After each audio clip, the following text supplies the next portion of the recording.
Okay, perfect. Okay, all right.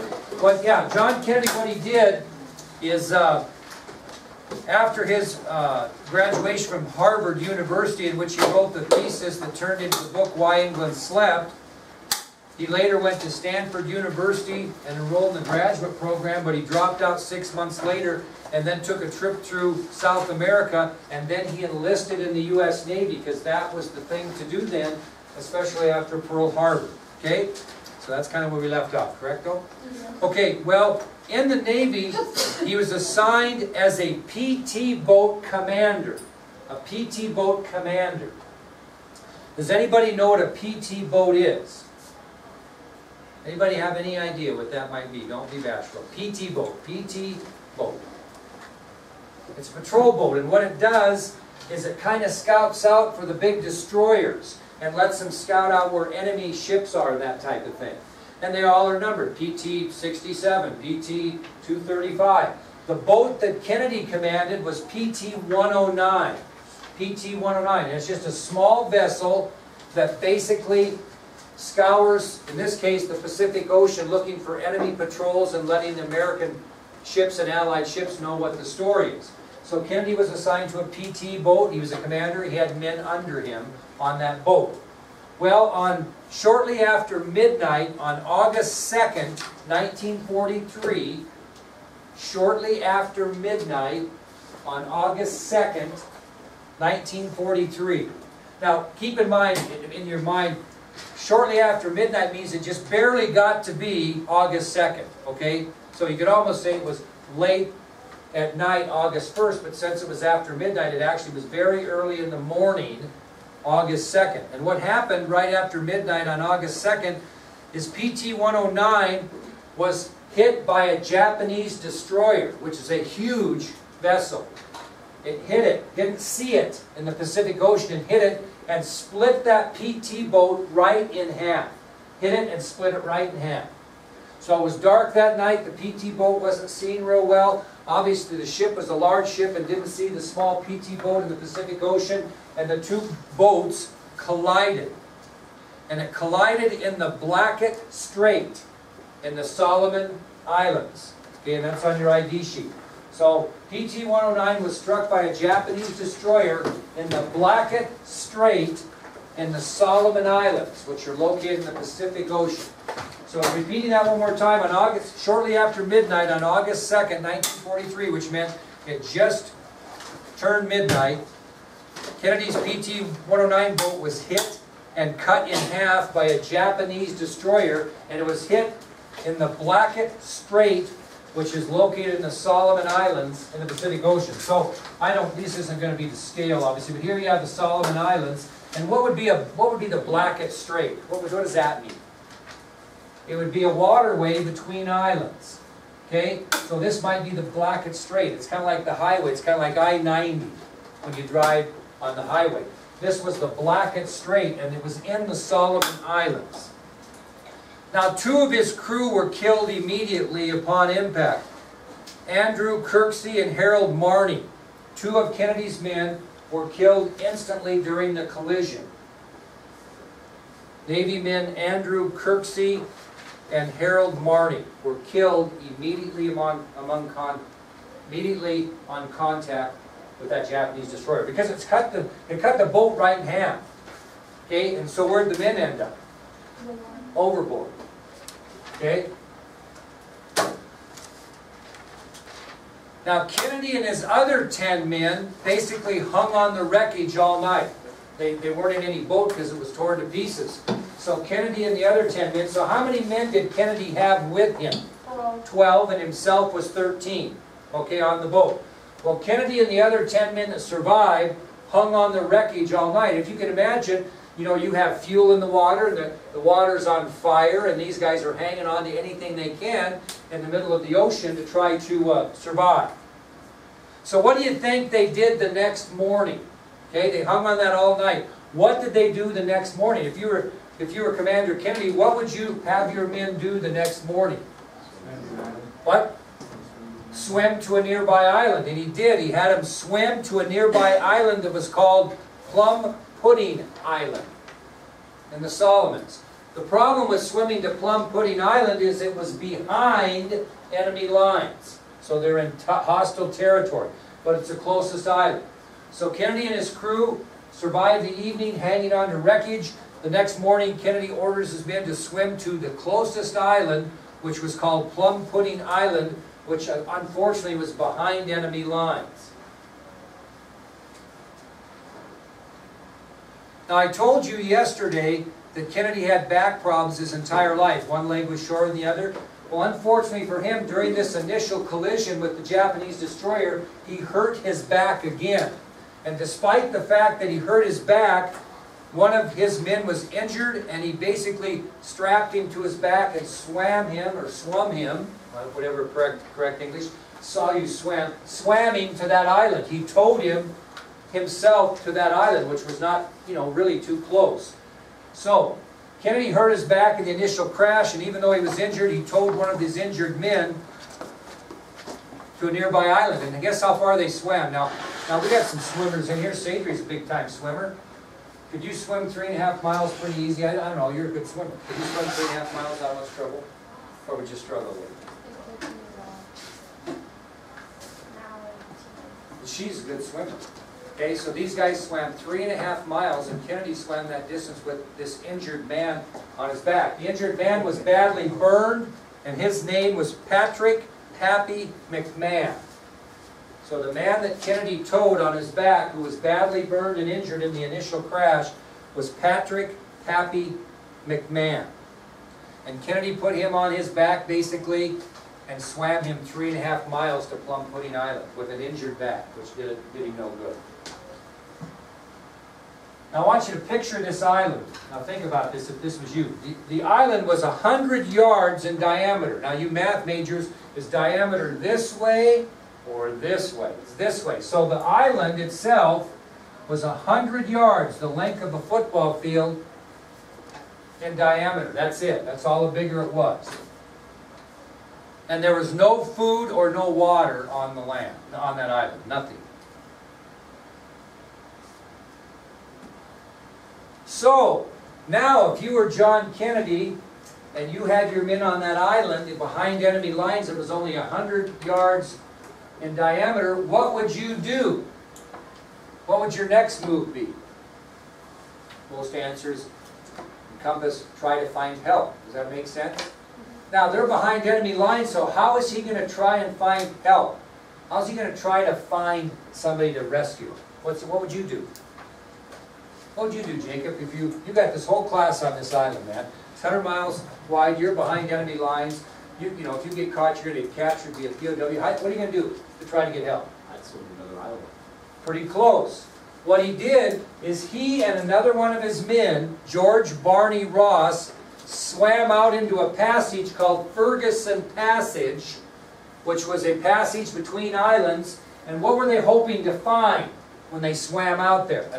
If you go to another island, you might be in the same boat. So he's got the right idea. But what are they looking for when they swim out into Ferguson Passage? A friendly ship. They're looking for an Allied ship, because there would be Allied ships behind enemy lines. And are they going to do this in broad daylight? No, they're going to do it at night. So they get to Plum Pudding Island, they get themselves organized, and in search for help, Kennedy and his lead officer, George Barney Ross, they swim out in intervals out into the Pacific Ocean through Ferguson Passage to try to hail down a friendly ship. To no avail. They did this on 2 separate nights. 2 separate nights, and they had no luck. So they sat there on that island all day. The 2 men swam out, came back, stayed there all day, did the same thing the next day. What would you be living on? What would you use for food and water? Can't drink the ocean, right? So what did they do to live? What did they eat? What would you eat out there, Jacob? What would you tell these people to eat on that island that has nothing? Well, that's kind of difficult to get one broken open. Thank you. They lived on bugs, and when it would rain, what would they do? Try to maybe get a palm tree leaf or something to catch the water. They did that for 2 days, living on bugs and any fresh water they might be able to find. So they're still on this island in bad shape.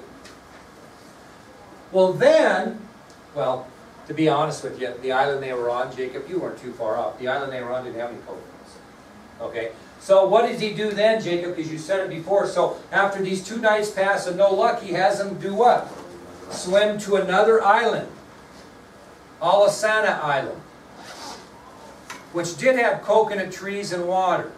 So after the 2 nights of unsuccessful swimming out into the Ferguson Passage and trying to hail down a friendly ship, Kennedy ordered his men to swim to another island, Alisana Island, which did have coconut trees and water.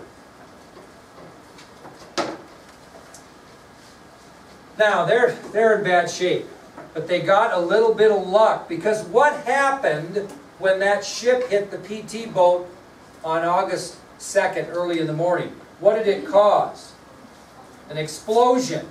And there was a lieutenant, an Australian by the name of Arthur Evans, who was an Australian coast watcher. What's a coast watcher in the war? He watches, from a lighthouse or whatever, he watches the coast and looks for activity in the ocean. Well, what did he see the early morning of August 2nd, 1943? He saw the explosion. He didn't know what it was, but he saw the explosion. Now, he was on top of a volcano on one of the islands in the Pacific, and he was scouting enemy waters from this secret observation post. He was the only one there. Okay? Now, nobody knows, he's kind of behind enemy lines. He didn't want anybody to know where he's there either, right? But he sees this explosion, so he doesn't have anybody in the Allied forces with him. He's by himself. So who might he send out to see what the explosion was all about? What? Who might he send out? Who might be in the area that he could maybe trust? What? No, not that'd be too easy. Who might he send out to go look? What? Natives. He had become friendly with 2 natives, and I can't tell you that I'm going to pronounce these names correct, but they are on your ID sheet. Bayuka, Gasa, and Aroni Kumana were 2 Solomon Islanders, natives, that he knew, and they had these dugout canoes, just like you can imagine Lewis and Clark using, and they had these 2 dugout canoes, and they took one of them and they went out in the ocean looking for what happened in this explosion that Arthur Evans witnessed. So picture this. Kennedy and his men are living off of coconuts, drinking the water, just sitting there wondering how much longer they were going to be lived or captured. And they trying to get sleep, and they go to sleep one night, and they wake up, and when they wake up, they see these 2 natives standing over the top of them holding Japanese weapons. That's just what happens. Okay? What would your reaction be there, Ashton, if you are in this situation? You wake up and you see 2 natives you've never seen before holding Japanese weapons. What might be your first thought? Yeah, and what are you going to do about it? Like, you're going to get after him, right? You're going to try to make a play. Well, Kennedy can tell that this isn't what it seems to be, so he intervenes and he gets friendly with these 2 natives, and he asks them if they'll take a message back to whomever sent them looking. In this case, it'd be Arthur Evans. And Evans was on Rendovo Island. Okay? So Kennedy whips out his Parker pen, and he whips out his tablet pen. No, he whips out his cell phone, and so he's going to write a message. What's he got? He hasn't got paper and pen there. He hasn't got anything. So guess what he writes the message on? A coconut. And this is the message that he writes on the coconut. You don't necessarily have to write it down. Naro-I-S-L, military term, commander, native knows position, he can pilot, 11 alive, need small boat, Kennedy. And he carves it on a coconut and sends it with these 2 natives back to Arthur Evans. No kidding. Carves it on a coconut. SOS message. You don't have to write this down, but this is what it read. So the message goes back to Evans. And think about this. These natives row 35 miles through hostile waters that are patrolled by the Japanese to get this message back to Evans. But they don't think anything of it, the Japanese, because these are natives. Okay? They don't check them out. They got this coconut. Okay? Now, once the message was delivered, boy, they just sent the troops in there in those enemy waters and picked those guys up, and the day was saved, right? No. What do they have to do? How are they going to get the guys out? Who do they bring back? Who do they come back to get the natives? They come back to the island, and they get Kennedy. And they hide him under palm leaves under the canoe, and they row him back to Evans. Kennedy wouldn't go and leave his men until he knew that a message was... Because what happens if Kennedy leaves and he doesn't make it and something happens and his men are there to die? So he's going to make sure that the message is gotten. So the natives row back that 35 miles through enemy waters, get Kennedy, put him in the bottom of the canoe, cover him up with palm leaves, and take him back to Evans. Once Kennedy gets back with Evans, they make arrangements and they rescue Kennedy's crew. And American PT boats finally picked up the remaining survivors on Sunday, August 8th. Sunday, August 8th. And the crisis was over.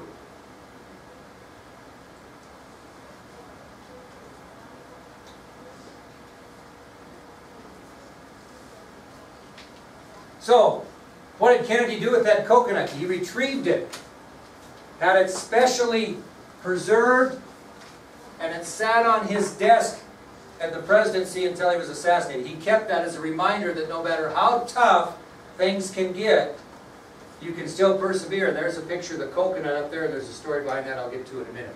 I've seen that coconut. I saw that on Senator Ted Kennedy's desk in one of the times he went to D.C. Now that's another story. Let me tell you a story how bad my life is. So I'm waiting during my life to see Senator Kennedy. All these trips I've taken you kids to, right?